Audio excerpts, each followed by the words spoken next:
Let's turn to politics, and in KwaZulu Natal, the IFP president, Velenkosini Hlabisa, is holding a rally at Umzumbe in that province ahead of a by-election in Ward 13 of the Umzumbe Local Municipality.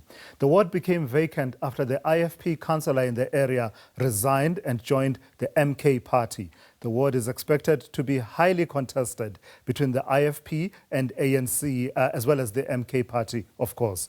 Nonhlakanipho Magwaza, SABC News reporter, joins us now live for an update from Umzumbe. Good afternoon to you, Nonhlakanipho. So set the scene for us then. Set the stage. Competitive politics. It's never really just a by-election, is it? Everything is competitive these days. Good afternoon, Makotra, and to the viewers at home. Yes, as you've said, it is not just a by-election, especially for Umzumbe, because as we know that the ANC has 17 seats in the council and the IFP has 17 seats in the council. So this particular by-election is very crucial for either one, and it is a hung municipality here in Umzumbe. You'd remember, Makotra, in previous, last year, in fact, that 6 or 7 ANC councillors resigned and they all joined the MK party, and it was in this municipality that the MK first got their seats in a municipality, and they're hoping to gain another seat with this by-election as the IFP councillor resigned amidst some disciplinary hearings from what I hear from the party for not for his service delivery being very low in this particular area. So it is a highly contested ward. However, we do have the IFP national spokesperson with us, Mr. Mkhuleko Hlengwa, who will tell us why exactly this by-election is important for the IFP. Thank you very much, Sister. Good morning to you and the viewers. Well, obviously, because we had a rogue councillor who resigned on the eve of the party processing disciplinary processes because of the fact that there had been long complaints coming from the community of Ward 13 of his own negligence and just a sense of not being responsive to the community needs. So for us, it was a case of good riddance when he resigned and circumvented for us a process that we were initiating around disciplinary processes.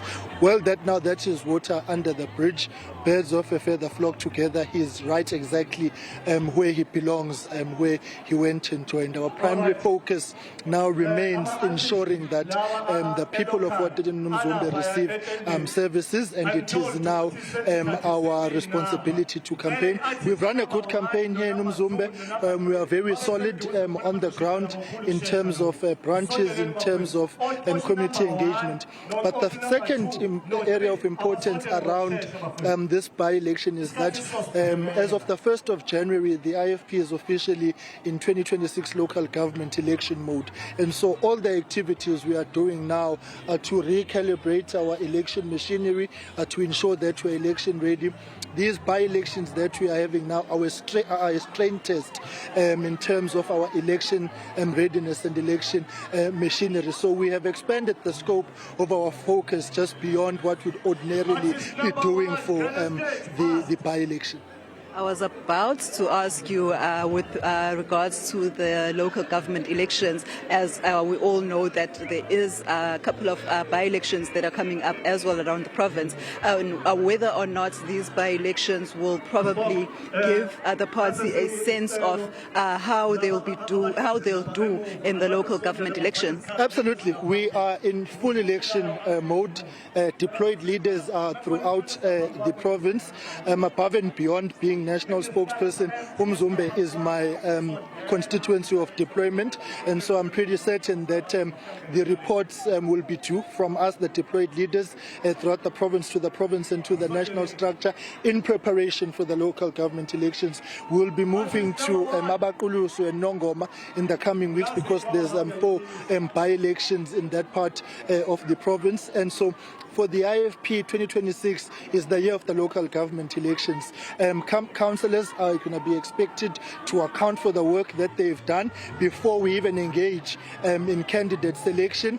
And of course, our candidate selection process will be driven by the branches of the IFP. We are going to be doing a lot of groundwork. So it's going to be a people-centered and a community-focused nominations of all our candidates. The criteria by the campaign committee has been approved in terms of what we will be doing, and the election timelines are in place. Of course, we have to wait for the date, and we will recalibrate accordingly just to make sure that we are aligned with the IEC deadline. So the IFP that you will be seeing in 2026 is an IFP that is focused on the local government elections, and there's a number of lessons already learned just from these by-elections and in their preparation, and so that will help us as well adjust our outlook.